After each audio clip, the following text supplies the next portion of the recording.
Salir a un escenario, exponerse ante un público y ponerse frente a un micrófono puede resultar una experiencia muy estresante y hasta dolorosa para algunos. El miedo escénico puede sentirlo cualquier persona, incluso los más grandes. En alguna ocasión se han podido sentir muy asustados y ante la inmensidad del escenario se han sentido muy pequeños. Pero si aprendes de tu propio miedo y aplicas ciertas técnicas, te aseguro que se puede superar y merece la pena. Por supuesto que merece la pena el superar el miedo escénico, bueno, como superar cualquier miedo, por muchos motivos. Te hace sentir mejor contigo mismo, te sube la autoestima, te da sensación de control de la situación y sobre todo te permite volver a disfrutar de la actividad que ahora temes, ¿no? O temías. Entonces, tanto si eres artista y te subes encima de un escenario, como si eres una persona que tiene que exponerse ante un público para dar una charla, una conferencia, te aseguro que merece la pena librarte de ese lastre y poder disfrutar de tu actividad con libertad. Hoy os voy a hablar del miedo escénico desde dos puntos de vista. Uno, como psicóloga, cómo trato yo el miedo escénico con mis pacientes, y por otro lado, como artista que ha superado el miedo escénico. Os voy a hablar en primera persona, os voy a contar mi experiencia y cómo me lo traté. Y bueno, creo que esto también a mí me ha servido de mucho el pasar por ese miedo escénico, porque ahora lo entiendo de otra manera, lo trato de otra manera, creo que afino más en mis tratamientos también por este motivo y bueno, quería compartir esto con vosotros por si bueno, os pudiera resultar interesante, ¿vale? Pues sin más, empezamos. Bueno, pues lo primero, normalizar el miedo. ¿A qué me refiero? Hay que distinguir entre el miedo o la ansiedad o el estrés que tiene una persona antes de una actuación o antes de dar una conferencia. Hay que distinguir entre ese miedo o esa ansiedad que es normal y lógico y además es necesario para poder afrontar lo que le espera. No es una situación normal el salir a un escenario y ponerse a cantar, a bailar en fin, lo que te toque hacer. Como no es habitual, necesitas un extra de recursos para poderlo afrontar, con lo cual hay un punto de ansiedad necesario, un punto de estrés absolutamente necesario para poder hacer bien tu actividad, ¿vale? Ese miedo o esa ansiedad es genial tenerla, es decir, es necesaria. Hay gente que no la tiene, que también tiene problemas de concentración y de atención porque está excesivamente relajado o relajada y no siente nada de ansiedad ni de estrés. ¿Esto qué hace? Que tus sentidos no estén tan alerta. Es importante que tus sentidos estén ahí todos puestos a la causa, ¿no? Para poderlo hacer bien. Entonces, una vez que valoramos que el miedo que tiene el paciente no es el miedo habitual, sino que es un miedo patológico, y ahora os digo cuál es el miedo patológico, entonces empezamos ya con un tratamiento para el miedo escénico. Entonces, ¿cuál es el miedo patológico? ¿Cómo se distingue de un miedo habitual y lógico y necesario? Bueno, pues porque este miedo escénico es mucho más potente. Las personas, si me está escuchando alguien que lo haya vivido, sabe diferenciarlo bien. La intensidad de los síntomas no tiene nada que ver, se dispara, es muy intenso. Por otro lado, hay una cantidad de pensamientos intrusivos que no te dejan en paz la cabeza. Lo anticipas mucho antes de que llegue el momento de la actuación o de la exposición, lo vas anticipando cada vez más. El miedo, entonces empiezas a sufrir mucho antes. Durante tu actuación es como que ese miedo no te abandona. Sin embargo, el miedo lógico y normal sí, en cuanto piensas en un escenario ya es como que entras ahí, te subes a la cresta de la ola y a surfear, como yo digo, ¿no? Cuando tienes miedo escénico no te permites eso, tienes que estar como controlándolo todo y no te permites fluir como, bueno, es deseable, ¿no? Encima de un escenario. Con lo cual, una vez que ya hemos detectado, como os digo, que ese miedo es muy irracional, muy condicionante y esa persona está sufriendo más de la cuenta, cuanto antes, esto lo quiero dejar muy claro, cuanto antes se empiece a tratar, muchísimo mejor será el pronóstico y muchísimo más sencillo será el tratamiento y antes estarás haciendo tu actividad normalmente. Vale, siguiente paso, dibujar ese miedo escénico en concreto que estás tratando. No hay dos miedos escénicos iguales. Igual que construyes el personaje, si eres artista y sabes que tiene una historia y estudias bien, ¿no?, todos los detalles del personaje, pues para mí como psicoterapeuta es necesario, lo trato como un ente, a ese miedo escénico, con vida propia y necesito saber su nacimiento, bajo qué circunstancias apareció, cuánto tiempo lleva presente, cuántas veces se ha repetido, con qué intensidad, cuáles son sus síntomas. Por supuesto, además de conocer el miedo escénico y saber todo lujo de detalles, también necesito saber cómo es la persona que lo sufre, evidentemente, con lo cual, bueno, pues hay que hacer un estudio de la personalidad de ese paciente, el cómo ha afrontado, si es que lo ha afrontado, qué herramientas ha empleado suyas personales para intentar afrontar ese miedo escénico, o si no ha hecho absolutamente nada y ha pensado que se le iba a ir solo, ¿no? Que a veces también pasa. Hay un concepto que a mí me gusta mucho valorar en los pacientes con miedo escénico, que es el locus de control. Significa el lugar donde yo deposito la responsabilidad de las cosas que me ocurren. Me explico. Locus de control puede ser externo o interno. Una persona que tiene un locus de control externo son aquellas personas que tiran balones fuera cuando les ocurre algo, es decir, no asumen responsabilidades. Piensan que lo que ha ocurrido es por azar o por los demás o por responsabilidad del entorno, ¿vale? Todo fuera de él. La persona que tiene un locus de control interno es la persona que se atribuye a sí misma la responsabilidad de todo lo que le ocurre, ¿vale? Entonces, ninguno de los dos extremos normalmente es acertado, ¿vale? Hay que buscar ese punto realista en el que cada uno vea qué parte de responsabilidad tiene en aquello que le ha ocurrido y qué parte no. Esto es muy importante y valorarlo en el paciente que tiene miedo escénico es fundamental para saber si se está atribuyendo más responsabilidad de lo que le toca y por tanto se está haciendo mucho más grande ese problema que hay que tratar de lo que realmente es. Vale, pues como os dije al principio que os iba a hablar también desde mi rol de artista que ha superado el miedo escénico, si os parece, voy a hacerme yo a mí misma una entrevista o una consulta de psicología para que entendáis cómo apliqué las herramientas que utilizo para tratar, por supuesto, a otros pacientes y me lo apliqué a mí misma y os voy a ir contando todo lo que hice yo. Bueno, pues os voy a contar cuál fue mi experiencia con el miedo escénico. Me ocurrió hace relativamente muy poco. Llevo toda la vida subida en un escenario y yo me considero una artista muy, muy segura, en el sentido de que soy muy disfrutona, me encanta subirme a un escenario, siempre lo he vivido desde el buen rollo y desde el disfrute, como os digo, y nunca he tenido una mala experiencia. Y si he tenido malas experiencias, han sido anécdotas graciosas que siempre les he dado un sentido muy, bueno, lo he relativizado y nunca me ha generado ningún problema. Hasta que ocurrió lo que os voy a contar. Con mi maternidad yo tuve que dejar de subirme al escenario durante 2 años y esto es un factor que os cuento porque es muy importante, el parón de 2 años sin subirme a un escenario. Pierdes un poco esa identidad, tu cuerpo cambia, tú cambias y cuando te vuelves a encontrar con el escenario, fue con un musical que se llama Adán y Eva, el musical, y era a base de hacer monólogos, ¿vale? Era un texto basado en el diario de Adán y Eva de Mark Twain, no sé si lo conocéis, pero son todos monologazos. Entonces, recuerdo que ya habíamos estrenado, a mí me costó mucho el proceso de ensayos, volver un poco como a encontrarme como actriz y como cantante, pero bueno, lo conseguí y con mucho trabajo y esfuerzo se estrenó la función y teníamos bolitos por ahí y todos los bolitos los disfrutaba un montón. Hasta que hubo un día en el que en una de las actuaciones había un momento en el que yo estaba, bueno, esto ocurría muchas veces, estaba sola en el escenario, tenías un monólogo de 10 minutos, tú sola con un cañón allí alumbrándote y de pronto me quedé en blanco. Cuando digo en blanco es en blanco, es decir, no sabía qué hacía en el escenario, no sabía qué había dicho hacía un segundo, qué tenía que decir, hacia dónde ir. No sabía nada.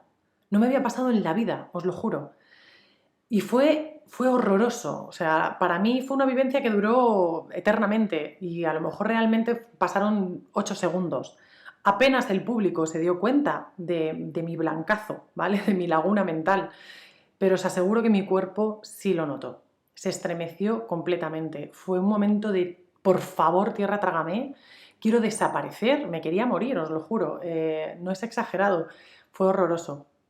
Y bueno, pues salí del paso como pude con mi compañero, lo llamé a mi compañero, al que hacía de Adán, al pobre que tuvo que salir mucho antes de lo que le tocaba, él lo salvó, bueno, en fin. Bueno, la obra continuó y todo fue bien. Fue bien para el público vio una función. Para mí, a partir de ese instante, fue un sufrimiento máximo. Ocurrió que yo en mi caso, cuando ocurrió esto, no tuve oportunidad de salir del escenario hasta ya el final de la obra, porque ya desde que pasó esto, hasta el final yo no salía del escenario, no lo abandonaba, con lo cual todo ese sufrimiento, todos esos síntomas físicos que tuve de estremecimiento y de contracción muscular y de sufrir, lo mantuve durante mucho tiempo, por lo menos 40 minutos, probablemente 40 minutos. Vale, termina la función, fue horrible, no me había pasado nunca, algo nuevo, fue una experiencia muy traumática. ¿Qué hago con esto? Bueno, pues decido tratármelo como lo trato en la consulta. ¿Qué hago en la consulta? Defino bien el miedo, ya lo tengo bien definido, los síntomas los tenía clarísimos, yo a mí misma me conocía perfectamente, mi locus de control era absolutamente interno porque me atribuí toda la responsabilidad, me había pasado a mí, en mi cabeza, no había ningún factor externo y para mí esto era un mundo. Tenía una semana hasta el siguiente bolo para que esto no fuera a más, para trabajarlo bien durante esa semana y que el siguiente bolo fuera una buena experiencia. Por un lado, lo más adecuado para cuando uno tiene una mala experiencia en el escenario es exponerte rápidamente, es volver a repetir la experiencia lo antes posible. Cuanto más tiempo pase entre una experiencia y otra, peor, ¿vale? Va en contra el tiempo, con lo cual, cuanto antes te puedas exponer, mejor. Yo tenía una semana para trabajar. Bueno, pues yo en mi caso, ¿por dónde empecé? Empecé por definir todos mis miedos. A partir de esa experiencia empiezo a tener miedos irracionales, como ¿y si me vuelve a pasar? ¿Y si la próxima vez ya no puedo resolver y no caigo en llamar a mi compañero? ¿Y si me desmayo? ¿Y si se suspende la función por mi culpa? ¿Vale? Entonces empiezan a aparecer como ISIS. Lo llamamos en psicología, son las frases ISIS, que son los pensamientos catastrofistas. Son irracionales y son todos negativos. Entonces empezaron a aparecer, cosa que a mí jamás me había ocurrido. Bueno, pues tienes que darle respuesta a cada frase que empieza por easy. En mi caso, ¿y si vuelve a ocurrir? Bueno, pues ¿qué tengo que hacer? Montarme un montón de estrategias alternativas. Yo tenía un plan A, B, C, D hasta el H. Empezando por, en cada monólogo tenía como un plan. Tenía como con mi compañero, oye, estate pendiente porque si pasa esto te voy a hacer tal gesto para que tú salgas al quite. Tenía mi libreto cerca del escenario por si acaso en un momento dado me tenía que salir y mirar el texto. Bueno, en fin, me monté un montón de planes que me daban como seguridad. Por otro lado, si me desmayo, si se tiene que suspender la función, que era mi mayor miedo, y es el que hay que al final atajar, el mayor miedo. Bueno, pues al final tuve que relativizar. Hay unos ejercicios, hay unas técnicas en psicología que es relativizar los problemas, es decir, hay que ponerlos en contexto. ¿Qué ocurre si se suspende esa función? Por mi culpa. Bueno, pues es una faena para el público, es una faena para mis compañeros y para la compañía, para la productora, también lo es para mí, pero no se acaba el mundo. O sea, no es algo tan sumamente grave. El mundo continúa, the show must go on y mañana será otro día. Lo importante es estar vivo, lo importante es respirar, lo importante es salir adelante, no sé, ¿no? Entonces es como que lo pones como en otro contexto y dices, jo, pues es un problema. El máximo de los problemas no es tan grave. Otra cosa fundamental que hay que hacer, estudiar, estudiar y estudiar más. Me pasé una semana pasándome la función diariamente, no sé cuántas veces, de cualquier manera rocambolesca, jugando con mi hijo, pasaba el texto, duchándome, pasaba los monólogos, salía a correr y pasaba el monólogo, daba igual, iba en el coche y decía lo... Era continuamente, ¿vale? El refrescar todo el tiempo, el saber que has hecho todo lo posible por tener el texto bien, bien asentado, ¿vale? Porque es verdad que, oye, cuando uno hace un bolo hoy, 15 días después hace otro, tal, pues a veces el texto, oye, puede ir un pelín poco fresco, ¿no? Entonces hay que mantenerlo ahí bien, bien presente. Entonces, estudiar muchísimo. Y eso es lo que hice. Vale. Además de relativizar, empleé un pensamiento muy realista y es, por la ley de la probabilidad, ¿cuántas veces desde que yo llevo haciendo teatro, cuántas veces me ha pasado esto? Una. Y fueron unos segundos. Y prácticamente ni se enteró el público. Esto es lo realista. ¿Cuántas posibilidades hay de que me vuelva a ocurrir? ¿Puede volver a repetirse? Sí, puede volver a repetirse, pero hay muy pocas posibilidades de que se dé. Otra cosa que me vino muy bien trabajar es esta cosa para restar gravedad al asunto y quitarme un poco de presión, y lo trabajo también, por supuesto, con los pacientes, es ¿cuál es tu relación con el público y con tu actividad? ¿Por qué y para qué te subes a un escenario y te expones delante de toda esta gente, ¿no? Buscar un poco el sentido más profundo de lo que vas a hacer, porque si no parece como que estás haciendo algo que te hace sufrir por nada.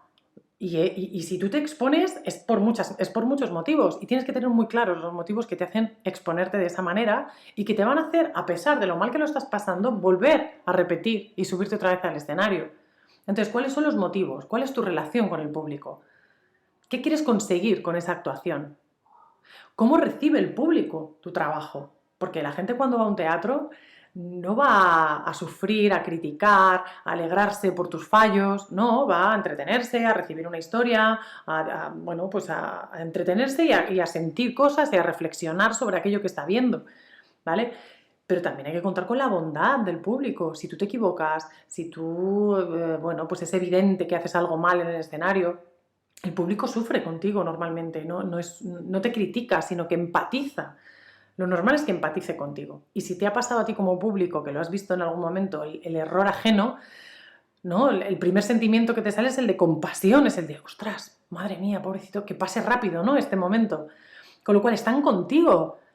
Es un equipo, es una energía muy bonita la que se genera y el vínculo que se genera entre el artista y el público. Y eso tiene que servir de colchoncito de protección, no de presión adicional. Además, es que nadie está exento de que estas cosas ocurran. No vas a ser ni el primero ni el último en que le ocurre algo negativo encima del escenario. Y si no, bueno, pues ya lo hemos visto con gente famosa, gente que lleva toda la vida, lleva una trayectoria impecable, súper profesionales, con buenas autoestimas, con seguridad, y de pronto algo ocurre. No sé el qué, evidentemente no lo sabemos, pero algo muy potente tiene que ocurrir a una Pastora Soler o a un Joaquín Sabina o a una Adele. Algo muy potente tiene que ocurrir para que dejen de subirse a un escenario, ¿no? Entonces, bueno, imaginaos, le puede pasar a cualquiera, esto nos hace humanos, nada más. ¿Qué más? Bueno, sobre todo creo que tomé la decisión, llegado el día de volver a actuar, tomé la decisión de qué puede más, el amor a la profesión o el miedo. Y ganó el amor, así de claro os lo digo. Tuve que tomar la decisión de arriesgar y decir, bueno, puede volver a pasar, me lanzo al vacío y a ver qué pasa. Y si pasa lo peor, ya lo tengo todo aceptado, ya está todo en mi cabeza organizado y no pasa nada, ¿vale? Y pasaré por ello y estoy dispuesta a pasar por ello. Tienes que estar dispuesto. Entonces, ahí hay un punto como de valentía que todo el mundo tiene, todo artista tiene, o toda persona que se expone a dar una conferencia tiene, porque si no, jamás lo habrías hecho, que hay que confiar. Es el momento de confiar en todos tus recursos personales, es el momento de recordar todas las veces que lo has hecho bien y que eres una profesional y que si pasa, pues pasa, como le ha pasado a Adele. Y ya está, y te comparas con los más grandes y dices, si le pasa a ella, ¿cómo no me puede pasar a mí? Pues ya está, y se soluciona y no pasa nada. Bueno, y para ir resumiendo, que me enrollo, como veis, muchísimo, pero es un tema que me apasiona y no lo puedo evitar el daros un montón de detalles. Durante esa semana que yo tuve para poder trabajar este miedo escénico, sobre todo trabajé a nivel cognitivo, es decir, reestructuración de pensamientos por otros pensamientos más realistas, relativización, pues lo que hemos estado viendo, ¿vale? ¿Qué ocurre cuando ya se acerca el día de y aún así los síntomas se van a sentir? Yo llegué el día del bolo, organicé todos mis planes, como os he dicho al principio, hablé con mi compañero, hablé con el director, lo tenía todo como toda esa parte, todo lo que yo podía controlar lo tenía controlado, pero luego había una cuestión física que yo no controlaba muy bien y era pues todos los síntomas de ansiedad. Que como os digo, os remito a los vídeos de ansiedad que he colgado para que entendáis mejor esta parte.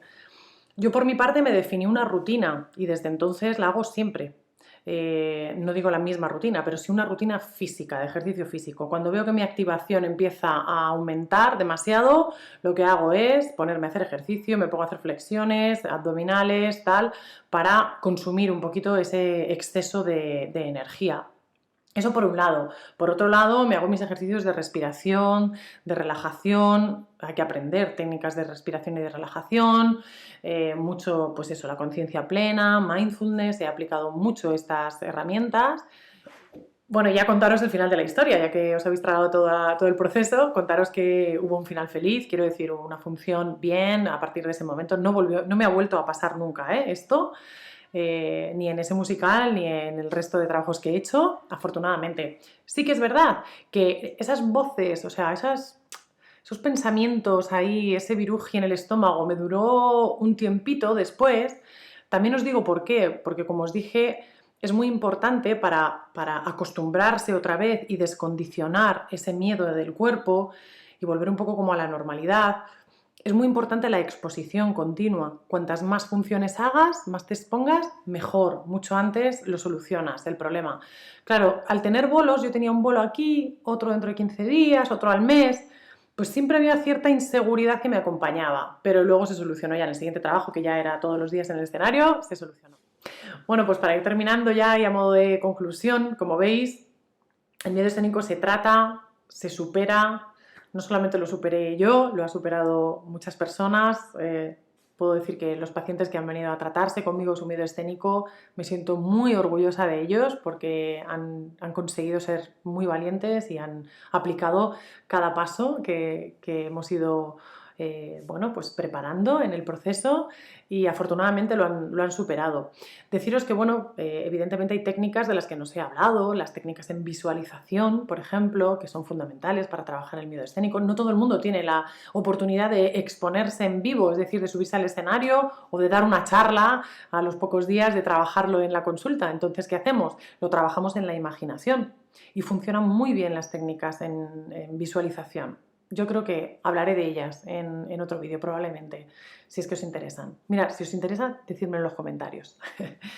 Y bueno, pues no mucho más. Deciros que es fundamental la prevención. La prevención es, antes de que te pueda pasar algo así, es ganar en seguridad, ganar en confianza, y esto se hace trabajando y trabajando muchísimo en aquello que vayas a tener que defender. Por otro lado, si te ocurre el saber relativizar, el saber ponerlo en un contexto adecuado, ser realistas, sé compasivo contigo mismo, cuídate, no te fustigues por eso, porque eres humano o humana y nos puede pasar a todos, le pasa a muchos más artistas o personas de los que nos imaginamos, porque no es algo que se suela hablar de ello abiertamente, es algo que uno lleva así como en silencio, de una manera muy personal y muy íntima, pero nos sorprenderíamos la cantidad de personas que sufren de miedo escénico, con lo cual, normalización y sobre todo, afróntalo. Cuanto antes, mejor. Bueno, pues colorín colorado, hasta aquí hemos llegado por hoy. Espero que os haya gustado este vídeo y sea útil. Si tenéis alguna sugerencia, algún comentario, feedback o algún tema del que queréis que os hable, lo escribís en los comentarios, que me encantará leerlo. Ya sabes, si no estás suscrito, pues te animo a que lo hagas para estar al día con los vídeos que vaya colgando. Y si no, pues nos vemos en otra. Espero que estés bien, un besote y hasta pronto.